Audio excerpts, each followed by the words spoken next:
The first Republican was Abraham Lincoln, the first elected Republican president, and this is a quote from him. "My concern is not whether God is on our side. My greatest concern is to be on God's side, for God is always right." If you join me in prayer. Dear Lord, please bless our community, our state, and our country, and tonight our president as he is trying to lead us through, thread the needle on something that's been tried for centuries, to bring peace to the Middle East and to keep our country safe. Please pray for him and give him your guidance. We pray that you would always give us the guidance necessary to always be on your side. In Jesus' name, amen. Amen. Secondly, the pledge, if you join me. I pledge allegiance to the flag of the United States of America and to the republic for which it stands, one nation, under God, indivisible, with liberty and justice for all.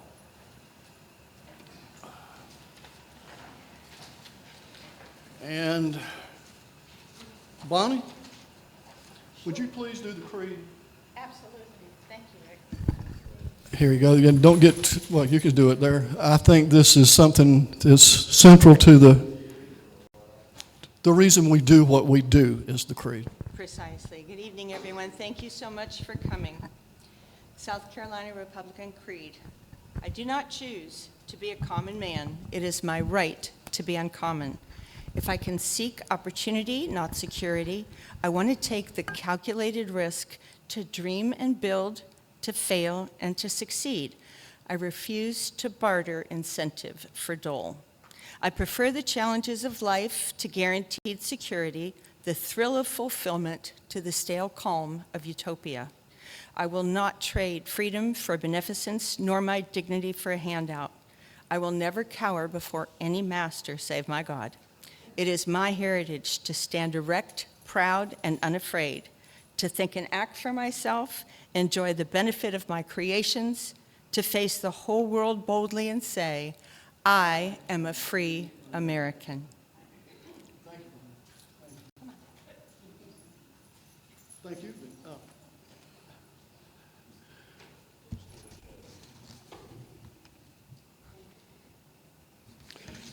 I always like to thank and recognize elected officials who are nice enough to join us. And we've got two, I see them from the school board, Carla Kelly and Amy Williams from the school board. Thank you for coming. And Donna Rainey, who is on the Easley City Council. And former, but still, I can't imagine you being retired from public service around you. I'll tell you a little something that you may not know. I believe I'm right, Butch, if you correct. Butch Womack, former mayor of Easley's here. And if you don't know this, you should, just to know what kind of person Butch is. When the hurricane came through and hit us harder than we've ever been hit in my lifetime, it's my understanding the city of Easley didn't have a whole lot of working chainsaws. And guess who went out and rounded up chainsaws and passed them out and made sure they had chainsaws to work with? Butch. Thank you. And congratulations to Pierce. Now, did I miss any elected officials other than our guest tonight? I don't think so. And I've made this a part of our introduction ever since I started doing this too, so to try to avoid any confusion. We are the Pickens County Republican Club. We are an auxiliary group of the South Carolina Republican Party, which is not to be confused with the Pickens County Republican Party. It's two separate things, two entirely separate things. We have just like one singular mission with the club, which is voter education and to create a space where you can meet your elected officials and actually develop some sort of a relationship with them so that when you go to the voting booth, you have a sense of who it is you're casting your ballot for, not just somebody off a mailer you got in your mailbox. Try to establish some sort of a relationship, some kind of back and forth. It's kind of hard to represent people if you don't talk to them and don't know what they're thinking. So that's the purpose of this, just simply to facilitate a relationship between the voter and the elected official or the candidate. That's why we're here. Okay. Now, you always got to have rules, seems like for everything. So the only real rule is doing this is to be civil. Ask anything you'd like to ask, as long as you're to use a couple of words from my generation, a lady. As long as you're conducting yourself as a lady or as a gentleman, you can ask anything you'd like to ask. We do ask that you not make speeches, but to get to the point and ask your question. The reason we're here is to pick that man's brain, not yours. So anyway, not to be a smart aleck, just, ask your question, get to the point. The video from this will be available on our Facebook page. Well, we've got two Facebook pages, the Pickens County Republican Club and Pickens County Town Hall Facebook pages. It's also on the YouTube channel. If you just go to YouTube and put in Pickens County Town Hall, the channel will pop up. Or you can go to pickenscountytownhall.com and you'll find the video from this there. It'll be up within like 24 hours, so if you want to share it with your friends or whatever, it'll be there. Lastly, there's a sign-up sheet on that counter right there, back there beside the coffee pot. If you'd like to give us your email address, the only thing we will use that email address for is to notify you of upcoming events here or with us at upcoming town halls. We don't share the email list with anybody else. We don't sell it. We don't give it away. It's strictly to notify you of upcoming meetings or activities. That's it. Now, as to our guest tonight, we're proud to have South Carolina State Treasurer Curtis Loftis. He announced that he was running for re-election in 2026 in a statement that he released on April the 2nd, 2025. He said he is running for another term to, quote, protect your hard-earned tax dollars and stand against what he called politically motivated attacks from the Senate. Treasurer Loftis graduated from the University of South Carolina in 1981. Treasurer Loftis was twice elected president of the Student Senate and served as president of the Pi Kappa Alpha fraternity. In 1999, Treasurer Loftis established the South Carolina Charitable Foundation and remains the principal benefactor. The foundation's activities are faith-based and provide nutritional and housing services to orphans and the elderly. The Saluda Charitable Foundation has provided over 500,000 meals to the needy and supported medical missions to Haiti. That's to be applauded.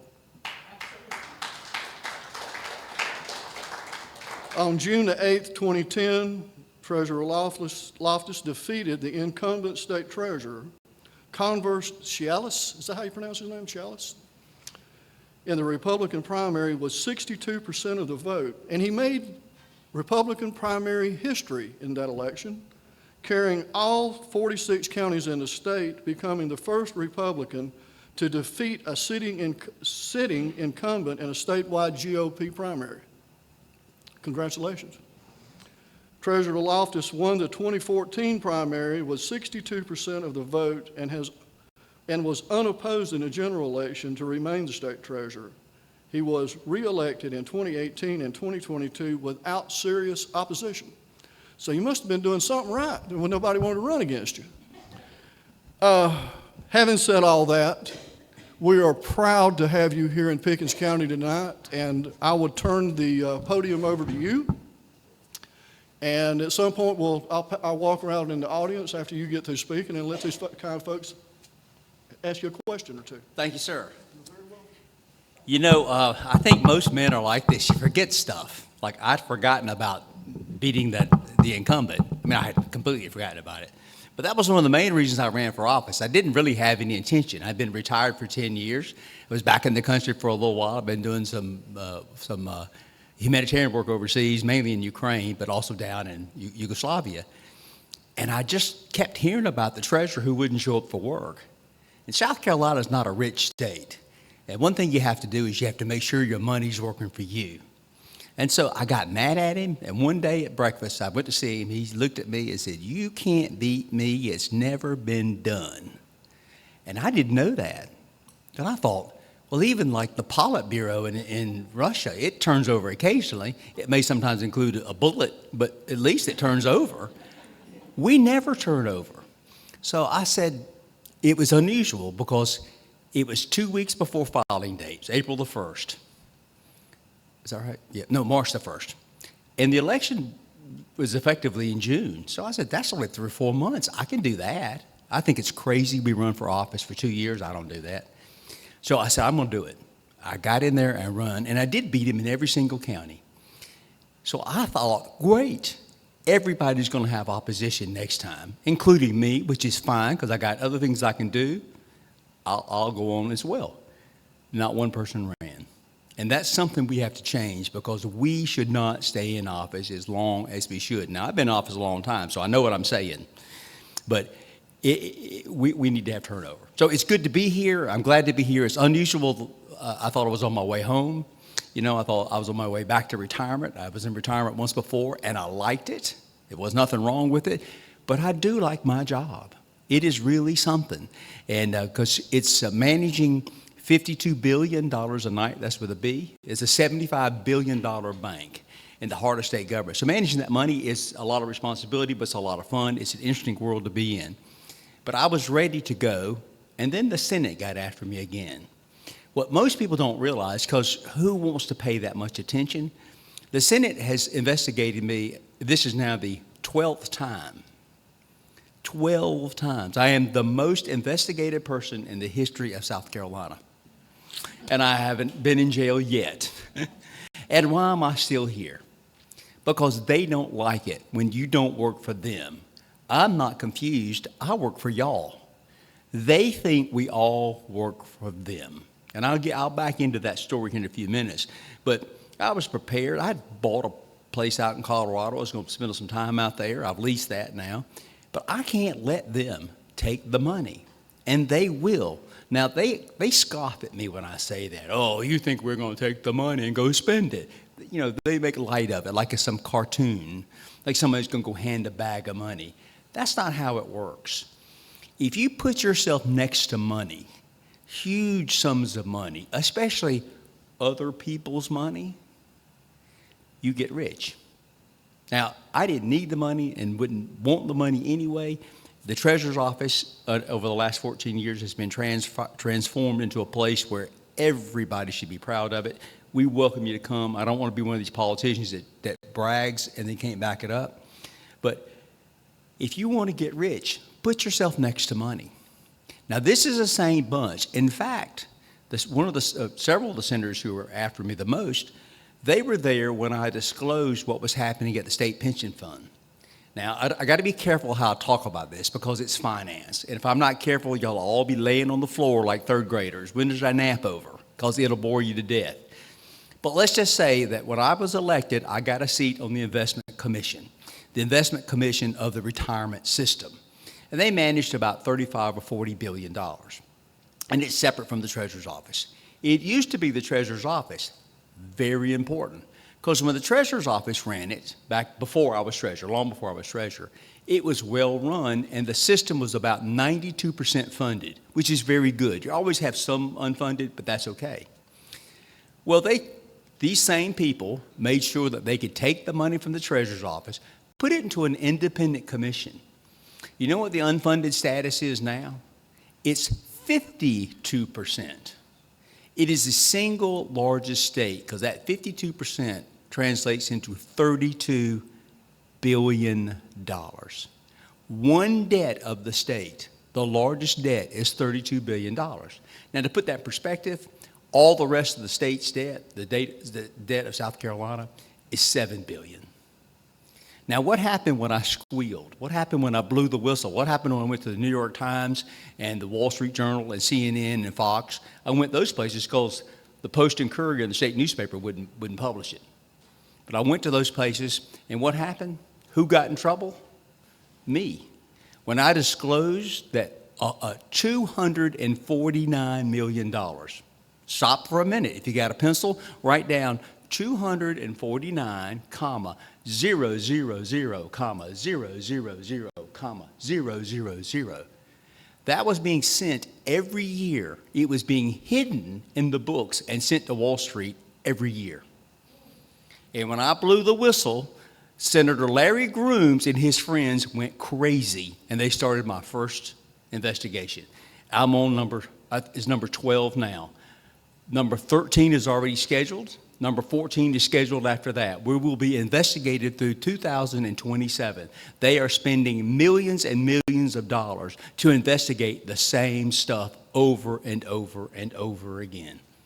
There's nothing you can do about it. So why does this happen? What was it that we used to, most of us, not some of y'all aren't, but most of us are of a certain age, and we remember when the old phrase, truth to power was something. If you speak truth to power, power doesn't like it.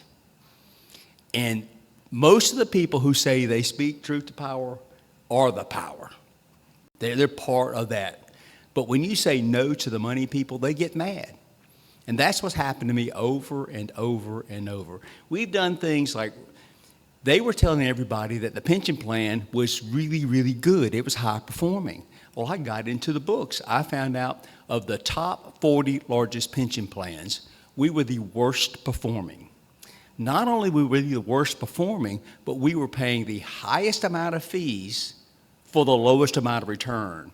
We were walking into the Rolls-Royce dealership and paying $600,000 and walking out with a Maverick. And they got mad at me. So that's where we are. The last 18 months has been very, very unpleasant. But let me tell you the whole truth of it. It only happens because I walk into the room for any of these hearings, I have to put my hand up and swear to tell the truth, the whole truth, and nothing but the truth. The senator in charge, Larry Grooms, can throw me in jail. The law says if I commit perjury, he goes to the Attorney General, and the Attorney General will file the charges. Not may, he will file the charges. So if the guy who calls me a liar all the time, if you watch the hearings, you heard him call me a liar over and over and over. If he thought that, I would be in jail. But he can't prove that. So I'm not in jail. So I take the oath. Let's go back to the oath. You know who doesn't take an oath? The Senate. They refuse to take an oath. So the judge, who would go to judge in an important trial and have a judge who hasn't been sworn into the bar and sworn into the judicial canons, which is, I will tell the truth. I will make sure the truth is told. I will make sure that all of the facts are presented, not just part of the facts. So they don't do any of that. So, and we asked them to, and they wouldn't. Not only that, they have immunity. They can say, Curtis, you're a serial killer. Ain't a thing I can do it. Nothing. They can say, you rob banks for a living. You're a crack addict. Nothing I can do about it. They have immunity. So here's the stack. I'm the state treasurer. When I issue debt, I have to sign a statement that says there are no material omissions and there are no material mistakes in this document. The document could be 1,000 pages long, and we're selling $200 million worth of debt. When the 5 million payments go out a year for about $40 billion, my signature's on every one of them. It's good around the world because we are honest people. Our audits, everything we do, I have to sign. What does Larry Groom sign? Nothing. He says, well, we negotiated a bill. All 46 of us. And then the House did it. And then the governor signed it. So what's he responsible for? Nothing. So I just want you to see what really it was. It's a bunch of politicians chasing another politician. And it's more of them. That Senate, I'm sitting there, and this went on for a year and a half. And I'm in this room that's 40 or 50 feet tall. Pictures of people from 200 and 300 years ago on the wall. It's a hallowed place. It's a serious place. It's like going to church. They just soon lie is look at you. We can prove it. I mean, it will all come out. How many of you remember when they said, Mr. Loftis, your books don't add up? The books of the state are a shambles. Remember that? They even put that in writing. Now, who are you going to believe? You're going to believe a senator who doesn't take an oath and a senator who doesn't who has immunity, or are you going to believe, say, one of the largest rating agencies in the world who just gave us a AAA rating? These people can be sued by every bondholder, anybody who buys our debt. They can be sued by any other number of people. This is a worldwide organization that treads on its name. They just gave us this. We have another clean audit. That's 2 in a row for the state. The Treasurer's Office has 2, well, we have more than 2 in a row, but since this happened, 2 in a row, clean audits. The $3 million audit that Senator Larry Grooms ordered, which I told him, don't do that. You don't need that. That's not what you need to be doing. You need to be looking at something else. Well, he ordered a $3 million audit. And you know what it said? The treasurer's books reconcile, which we knew all along. The problem was always in the Comptroller General's office. And he tried to, that was the magic trick. There's always a magic trick. They wanted to make me effectively responsible for the Comptroller General's error. And so why would they want to do that? Because they got rid of the Comptroller. The Comptroller resigned because the Comptroller made a big error. I like the man, I respect the guy, but he made a big error and he left. It was sad that he had a long career that he left on that way, but I can understand. But then they look at me and they say, wait a minute, we just installed our puppet as a comptroller. He's the state's accountant. If we get rid of this guy, we've got the money and the books. Now, if you're a no good, greedy politician, is there anything better than to think I can have the money and the books? I can have a $75 billion bank that's so complicated nobody understands it except for the people in it, and I got the accounting too. And that's what this was all about. So I had to sit there and endure all this. My staff, I just can't tell you how good they are. We have 82 employees. We have a lot of vendors and contractors and things, but 82 employees. They're your neighbors, right? I mean, they're South Carolinians. Honest as the day is long and true. And they're like me, kind of shell-shocked what actually happened. And they'll say to me every day, how do you put up with it? How do you put up with it? Well, because I know. Nobody cares what the state Senate says. The only reason they have power is the Constitution, which was really designed to keep black people down in the 17 and 1800s, is used today to keep everybody else down other than the powerful, other than the rich. They have too much power. They are part-time politicians with full-time power, and there is no leadership. There is no moral core to the state Senate. And I ask this question just as seriously as I can. How many places can you go in your life? A family reunion. Can you go to church? Can you go to the Dixie Little League ballpark?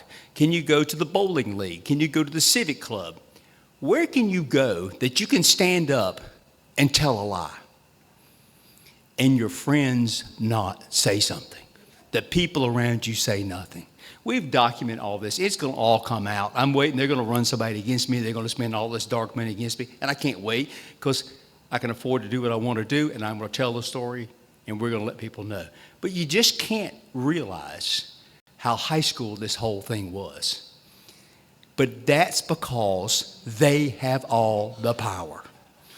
After the last hearing, I stood there, and, we left, and we knew the vote tally before we go there. So it's something you should know about the Senate. There's never a surprise. If it's abortion, if it's gun control, it doesn't matter. They know who's going to vote for it. They know who's going to vote against it. They trade votes. The people who wanted the raise the most, the Senate just voted themselves a raise.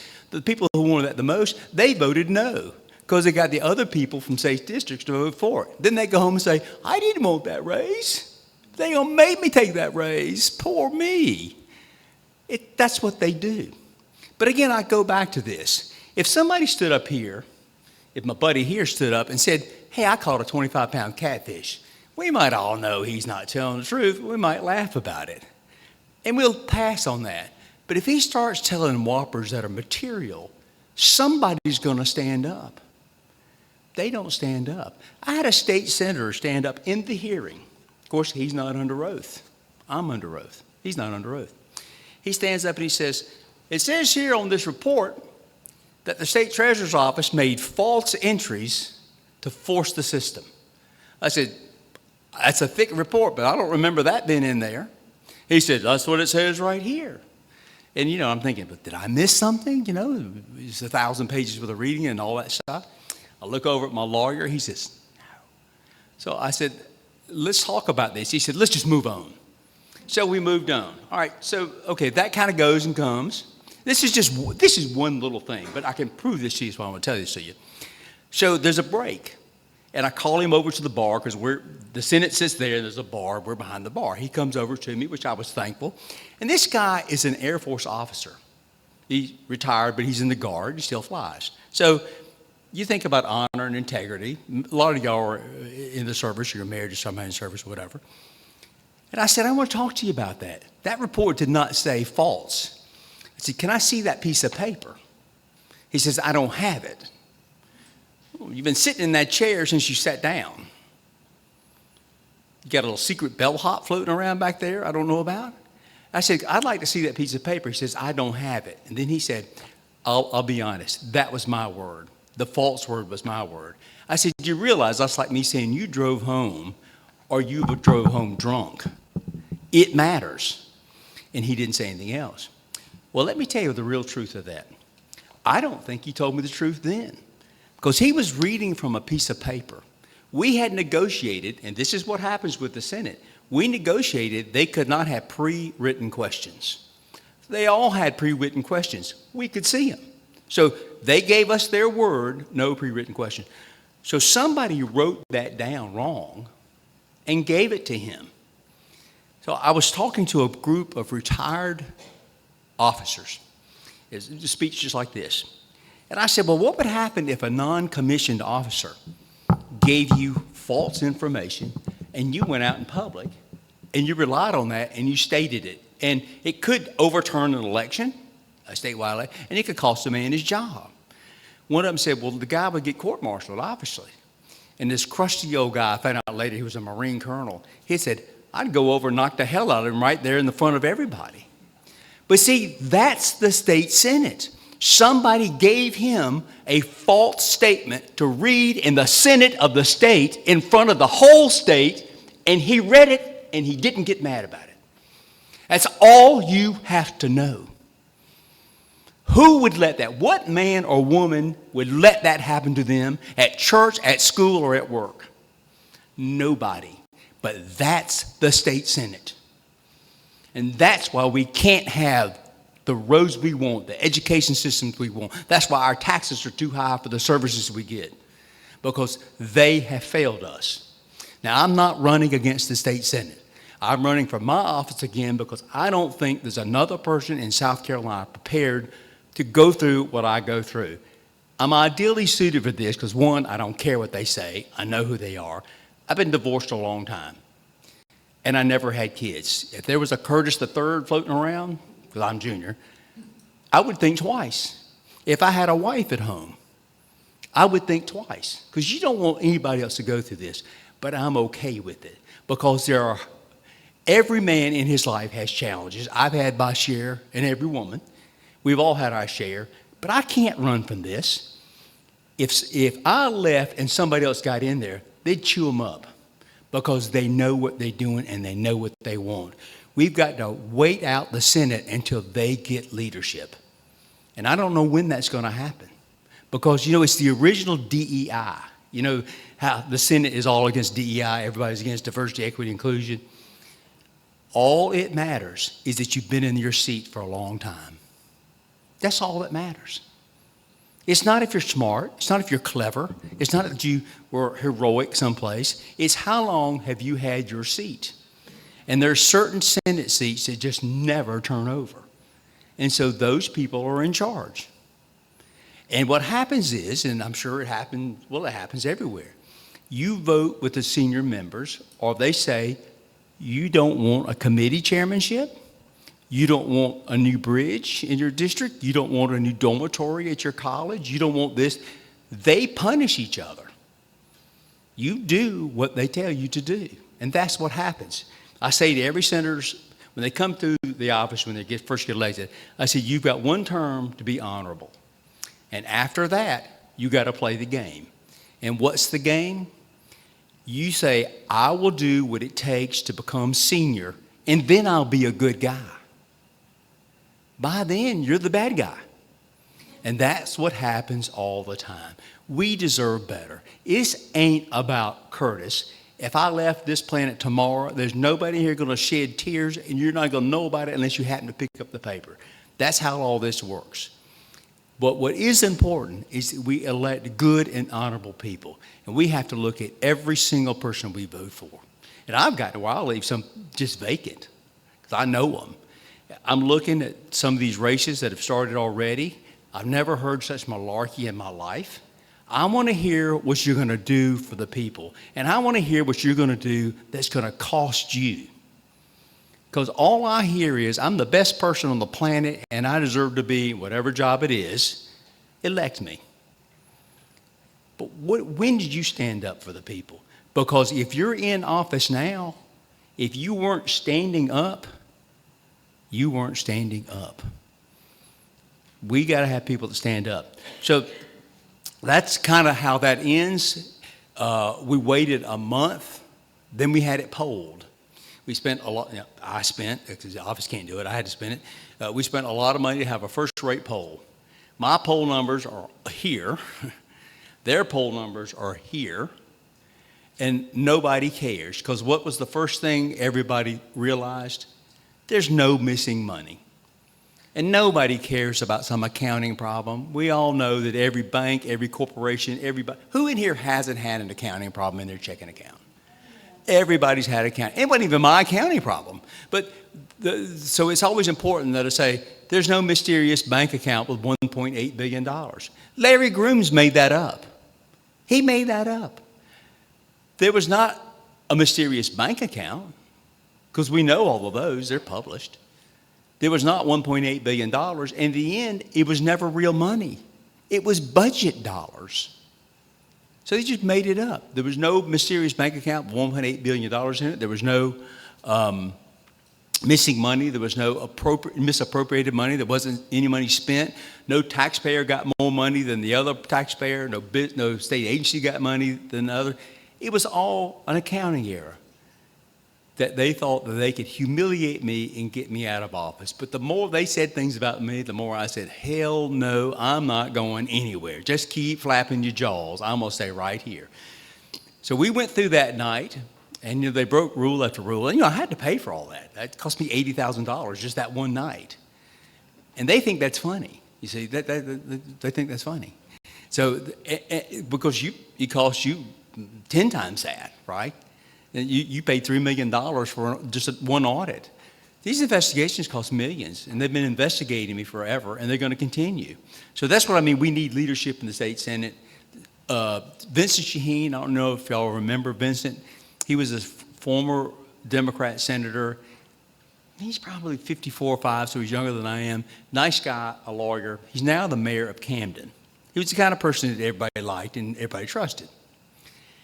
He said on the radio not too long ago, he said, well, this is just a whole lot of nothing. I mean, he didn't say this to say Curtis is a great guy. That's not what he was saying. He said, this is a whole lot of nothing.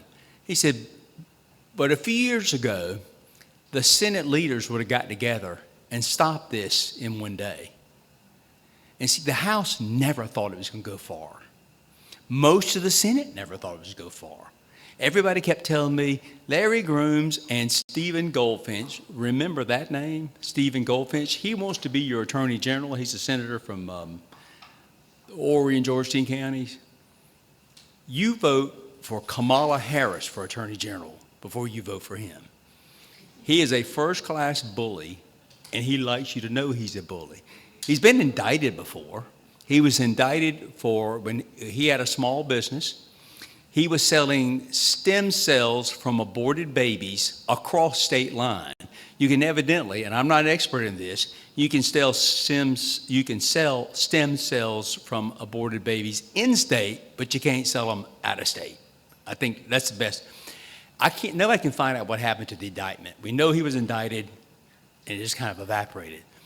But that's who wants to be your attorney general. So when he comes knocking on your door, remember that. And he bellied up to the bar of this whole thing. We've got to stop that.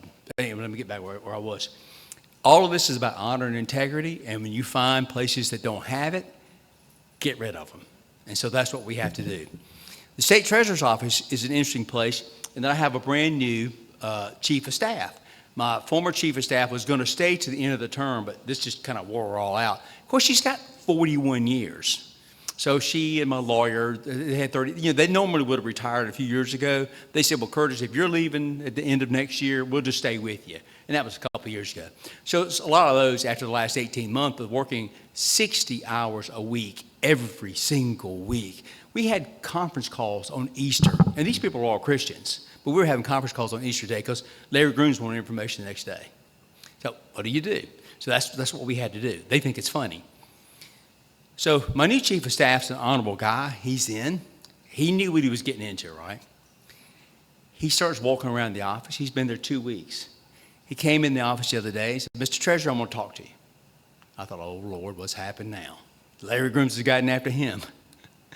He shut the door and he says, I can't tell you, I'm blown away with your staff. He says, I've never been around a group of people who are so smart and so honest in my life.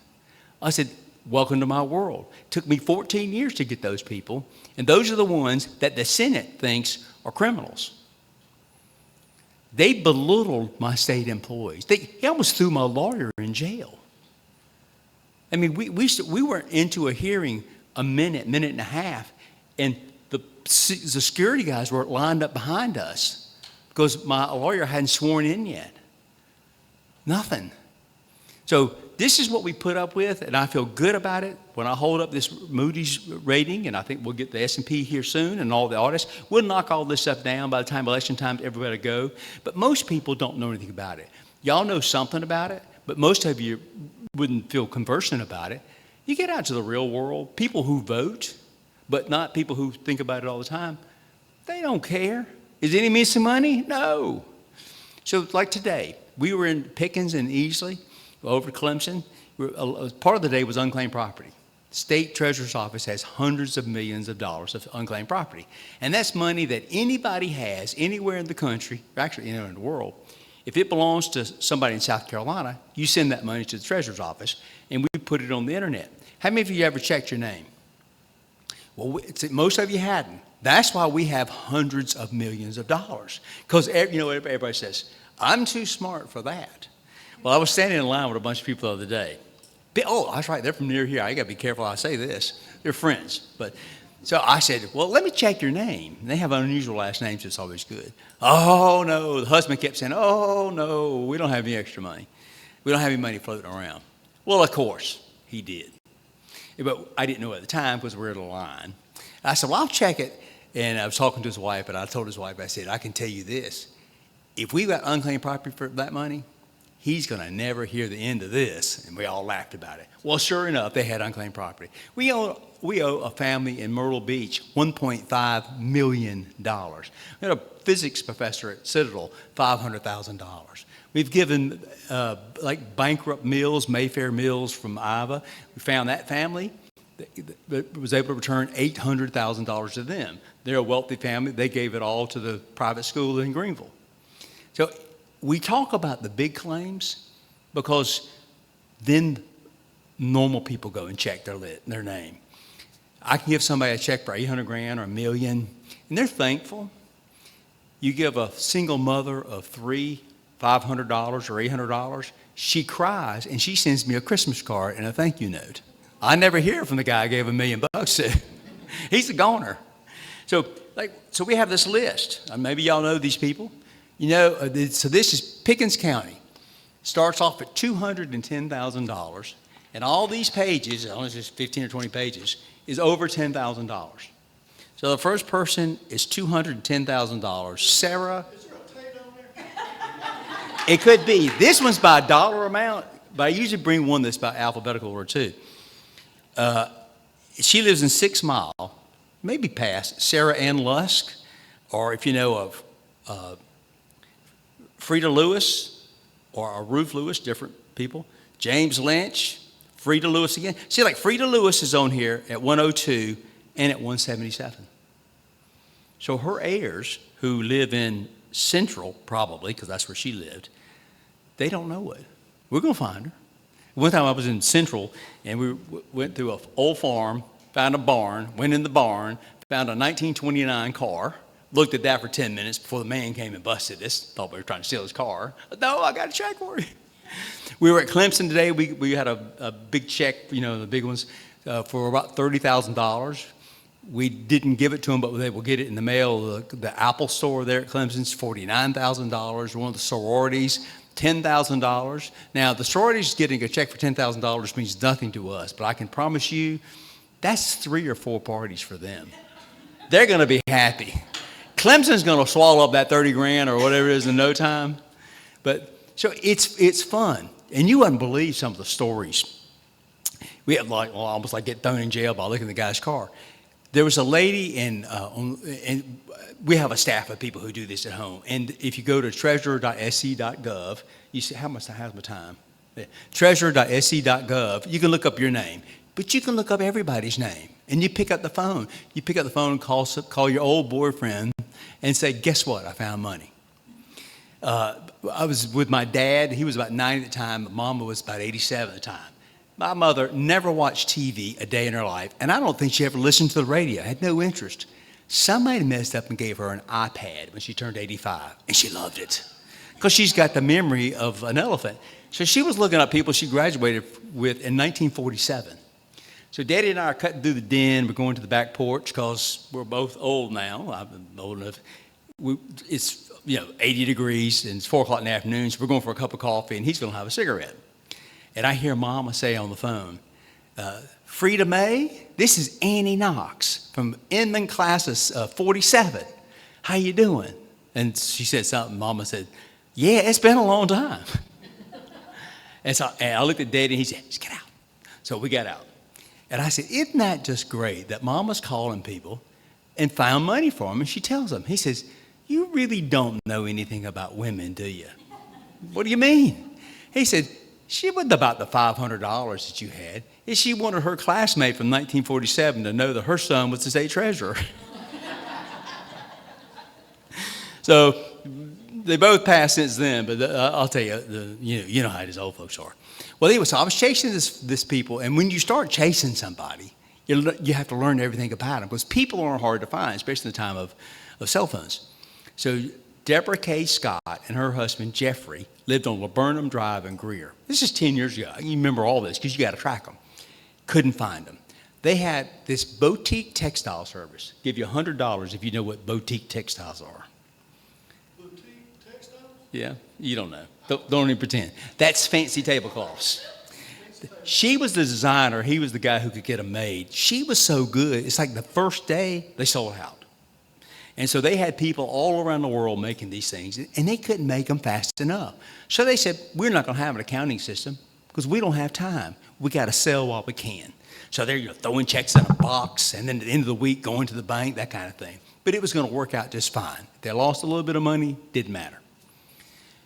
He died, like 50 years old, fell over a heart attack, healthy as an ox, a runner and all that. So she sold out, left the state. We started looking for her. I couldn't find her. And that was just something about that woman, I was going to find her. Have you ever been to that website, and I can't remember the names. It's something like Gravestones Are Us or something like that. You can go look up anybody's gravestone. Yeah, find a grave. There you go. And you can, how did I go from find a grave to Gravestones Are Us? You can look up your own name. There's a guy with my exact Curtis Melvin Loftis. He's even a junior. He was 10 years older than I. He's dead in Evansville, Illinois. You see your own, it's like, whoa, how about that? So I found her mother in South Dakota, but she was living with her brother-in-law in New Jersey. So Saturday afternoon, I said, I'm going to call him. So I called him. I said, hey, this is Curtis Loftis. I know it's Saturday afternoon, but I'm the state treasurer down here, and we owe Deborah K. Scott, who I think's your sister-in-law, a couple $100,000 for unclaimed property. I'm not looking for any information. I just want to make sure she can go to our website. Click. Okay, no big deal. So I called him back. Hey, this is Curtis again. I know you hung up, but let me have another shot here. I just want her to go. She can call the governor's office. She click. Now, I'm in politics. I'm a man. Got a face like this. I know about rejection. It's no problem. And he's 400 miles away. What's he going to do? Now, he was gruff. I thought, New Jersey, gruff like that. Sounds like the longshoreman who would fit you for cement shoes, you know. Remember the old movies? He's packing a heater. That was the image. So I called him one more time. I said, don't hang up. Give me 30 seconds and I'll never bother you again. That was a good deal. Dead silence. I thought, is he so good he hung up on me and I didn't even know it? It's like the abyss and there's nothing here. And he says, okay, I'll do that. But I want you to know something. I said, yes, sir. He says, I don't know you. I don't like you. I don't trust you. I think you're that Nigerian prince. I messed up the line. I think you're that Nigerian prince who follows me around the internet trying to steal my money. And you have the worst fake Southern accent I've ever heard. He says, but I'll tell her. So he did. And 25 minutes later, Deborah K. Scott called me. She was the nicest, the finest person in the world. We owed her about $250. We go check all the other states. We owed her about $450,000. She got her money. She's happy. Barack and Michelle Obama are owed money from a hospital at 1600 Pennsylvania Avenue. If the United States Post Office can't find the President of the United States in the White House, they can't find you too. And it happens all the time.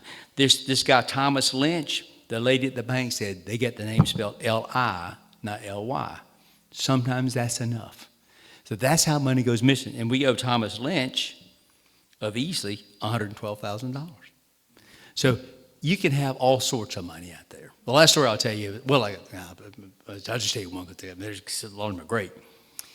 There was this guy, we couldn't find him, and I knew he had to be close by. He was from Lyman, and he had been the son of a lineman for the old Duke Power Company.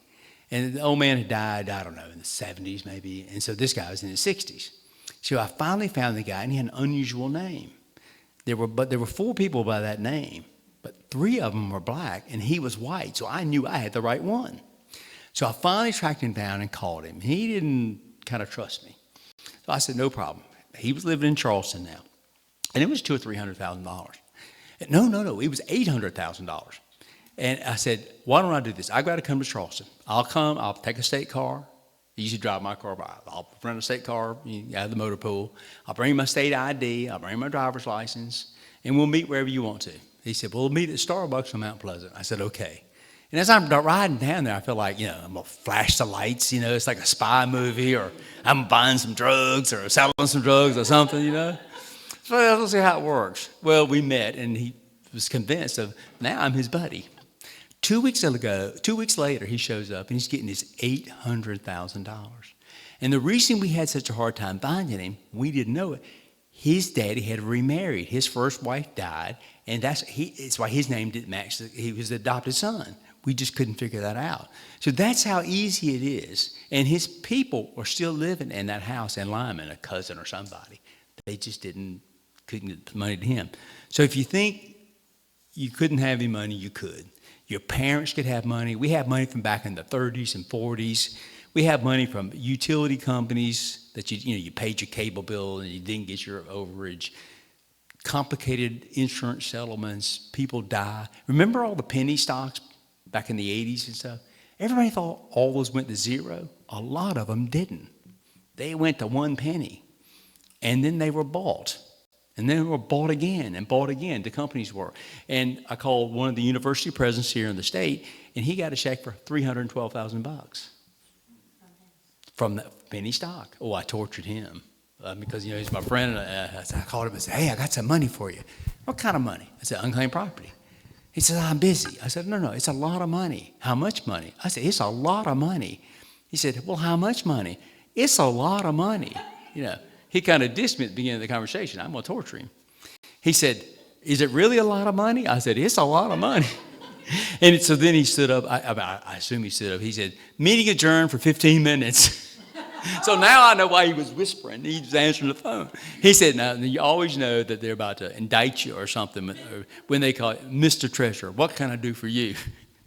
So I said, well, we got this stock. You remember this stock? He said, yeah, it's worthless. I said, no, I got I think it was $312,000. He said, you're kidding. I said, nope. I said, what you going to do with the money? He said, well, I was going to buy a Tesla, but now I'm going to buy a bigger Tesla. I said, I'll get you this money if you promise me you'll come by and give me a ride. And he did. And so Lindsey Graham has had money. Henry McMaster was in the office about, a month ago, picking up a check. Everybody's had money. Jim Clyburn had $100,000 for the Jim Clyburn Christmas Club, campaign Christmas Club. So I get along pretty well with him. We don't, obviously on different sides of the fence, but I like the guy. And I called him, and I was kind of torturing him a little bit too. And he kept saying, Curtis, how much money are you talking about? I said, it's $100,000. He said, I want my money.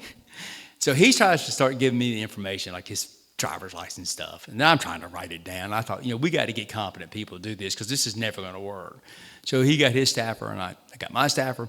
And before we knew it, he had his check. So it's a lot of fun. We do that kind of thing. It's the most fun I have because I get to play Santa Claus returning your money to you. And the college savings plan is another thing. They're coming, by the way, the Senate is coming after the college savings plan. They don't like it that it's successful. Now, they wrote the rules to the plan. All I do is follow the rules. I'm the sole administrator. They wrote the rules. They gave it to the former treasurer before me. Actually, 2 treasurers before me. So I run it. Part of that is we do the marketing, or the bank does the marketing, and I'm in the commercials. They don't like that.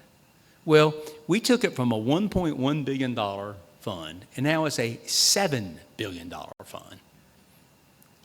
That's unbelievable growth because it's not like a retirement fund where people stay in it for 30 or 40 years.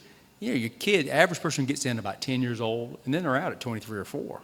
So they can't stand success, and they're going to have to be about that. So here's how they do it. You're like this. So it's a $7 billion plan. Anything involved with that is complex. Then you got the SEC. You got so many federal government and agencies involved because of different investments in banking and all that. Then you got the state government involved. And then you have the privacy of the 200 and something thousand people who have accounts. So they pick up the phone, they call the press, they call the Post and Courier, and they call the state newspaper. And they say, the next thing we're going to look at, next thing we're going to investigate, this isn't in the 14 investigation I've told you about, but they tell the press, the next thing we're going to investigate is the Future Scholar Program. So you should go ahead and start FOIA in them. So we're going to probably have to hire part-time or hire temporary workers that are both lawyers for it may cost us $50,000 just to do the FOIAs for one of the most successful plans in the country. And that plan is audited in so many different ways. It's like Charles Schwab. It's like thinking Mr. Schwab walked off with your $7,500. It just can't happen. So we'll get through it, but that program is great because it allows you to save money for college. It's tax advantaged, and it's so flexible. If you get some scholarships and you don't need all your money, and you get out of school and you have some money left over, you can roll it over into a Roth IRA. No penalty, no anything. It's just that flexible. If you're saving money for college, for a kid or grandkid, or if you want to retire and go to school, we got 2 people now going to Pepperdine University, which is in Malibu. So they retired at 55. They'd saved their money. They're in Malibu. Right now, as we're here, they're drinking wine, looking at the Pacific Ocean, thinking, I wonder how those saps back home are doing. But they did it because they're in the Future Scholar Program.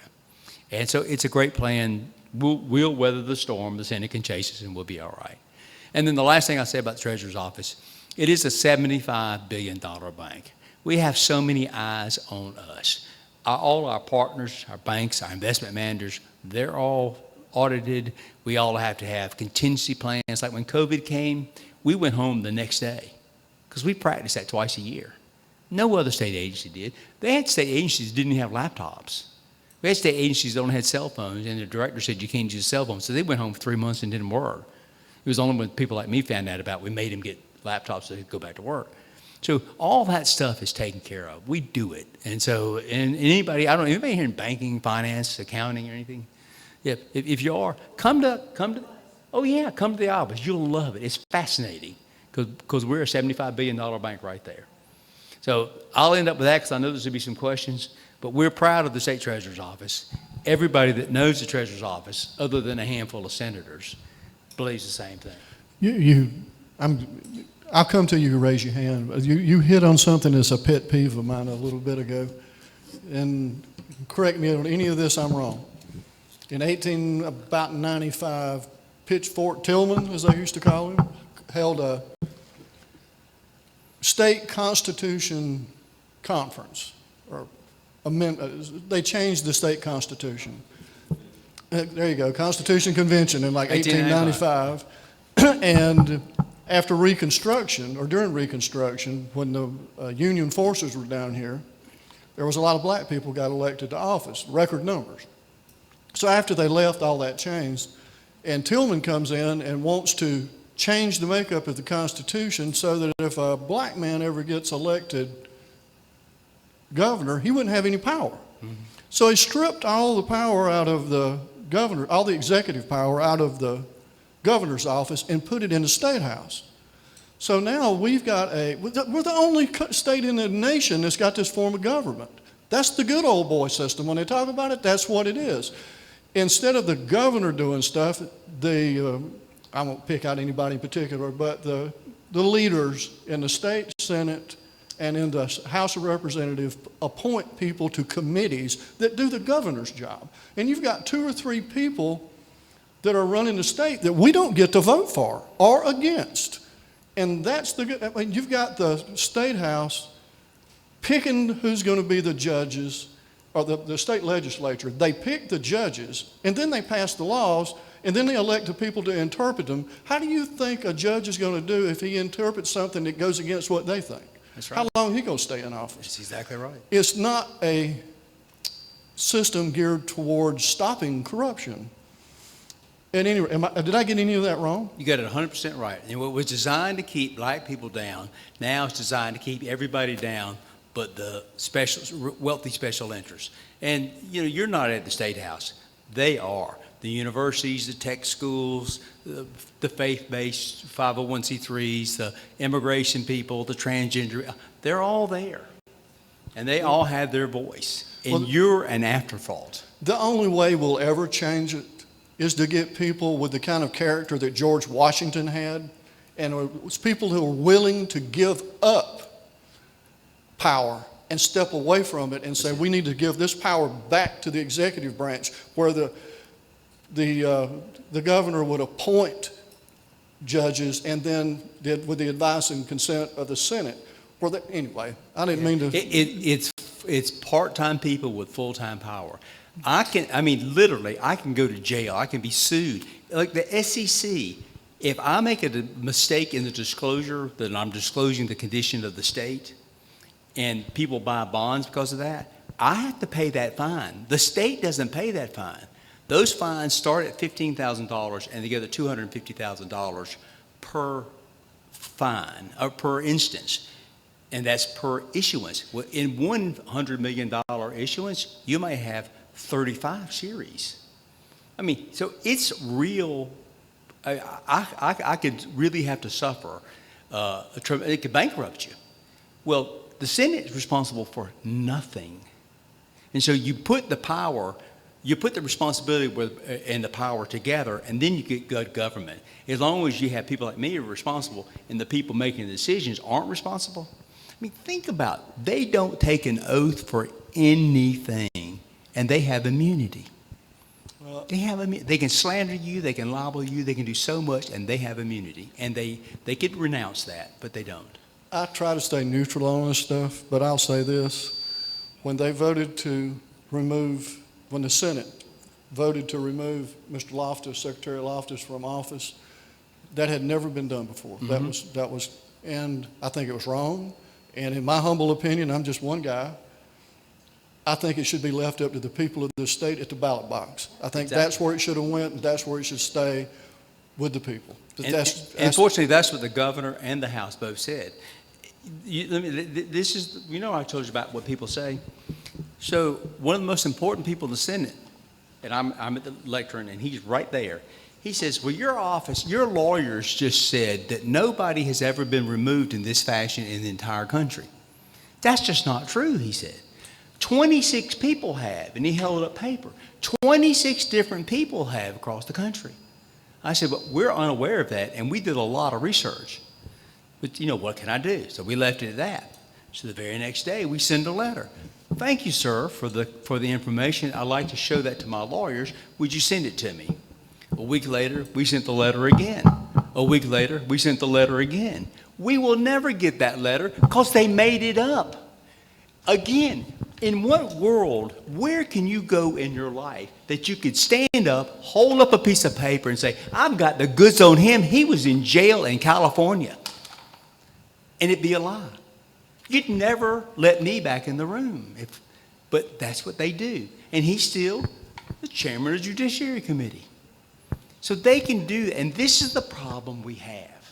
And I have to be careful because I don't want to fall into the trap they are. They talked about me like I was a dog. And, I spent a little time, went back to the Bible, all the things you can read.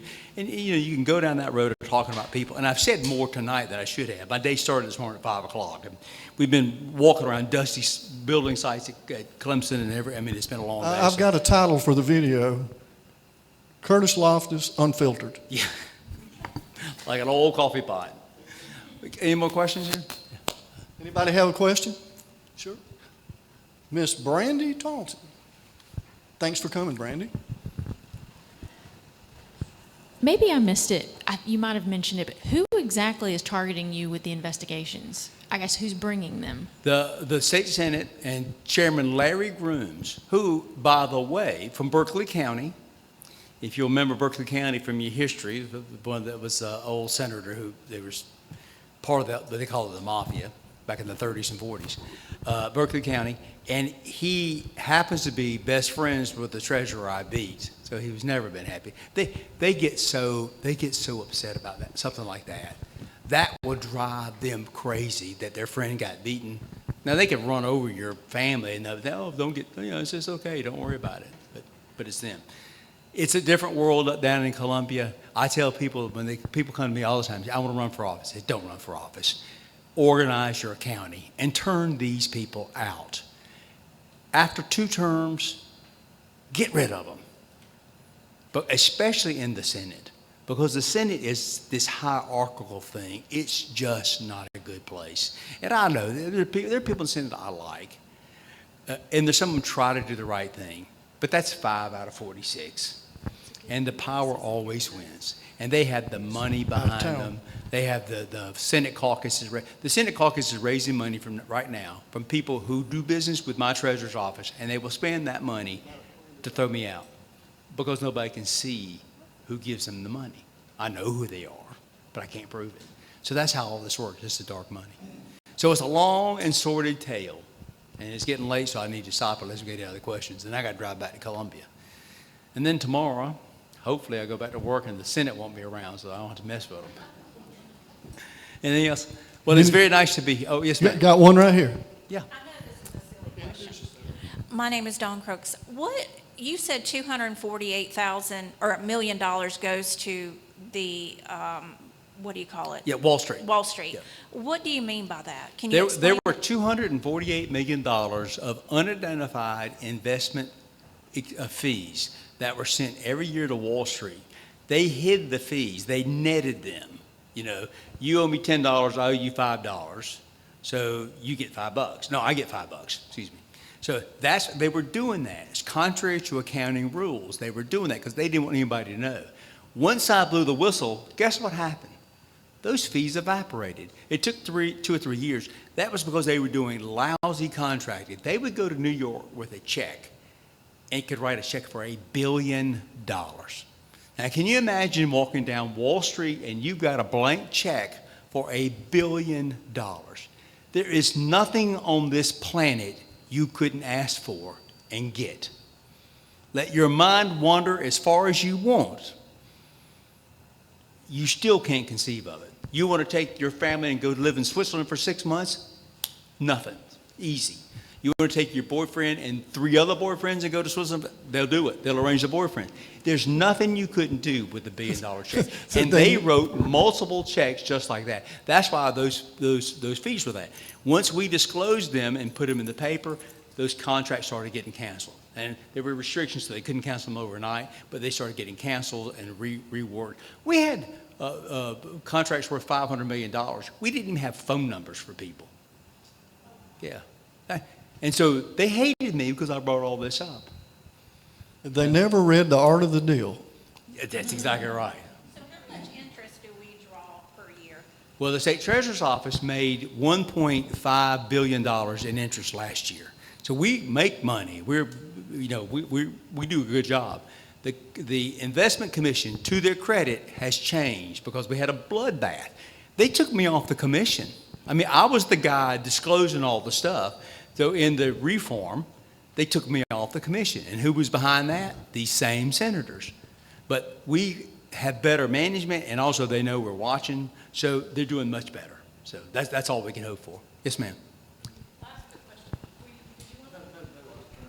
Oh, just very quickly, Curtis, I'm a big fan. Thank you. Thank you for being here.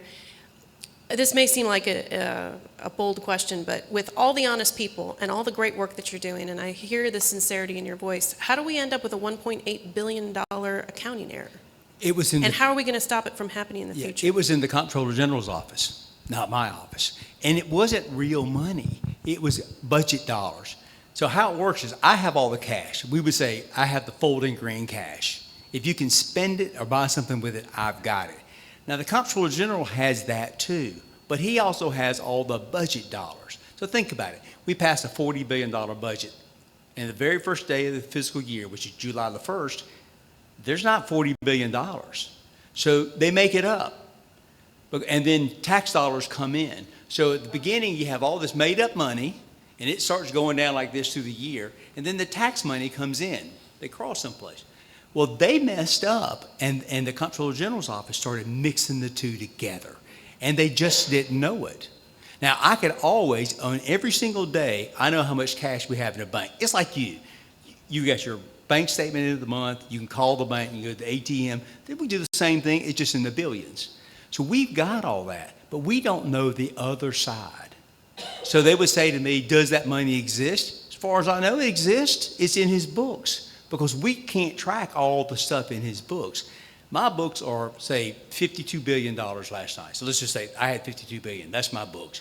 His is 112 or 120 billion because he's got the fake money and the real money.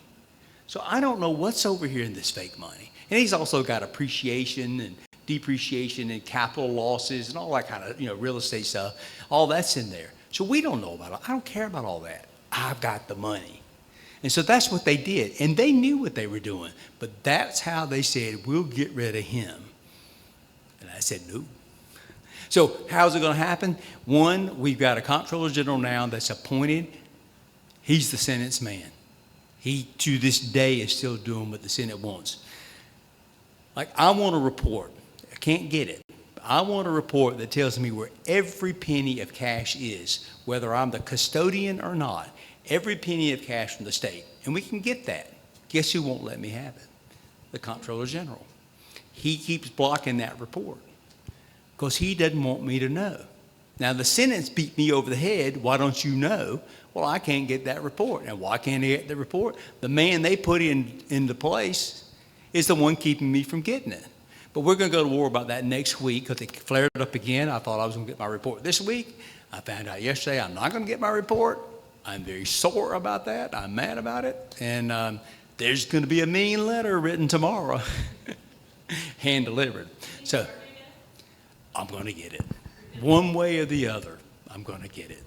Yeah. So, and that's one thing I'm excited about a campaign. Here's how this plays out, because they always go too far. Remember, this is my 12th investigation.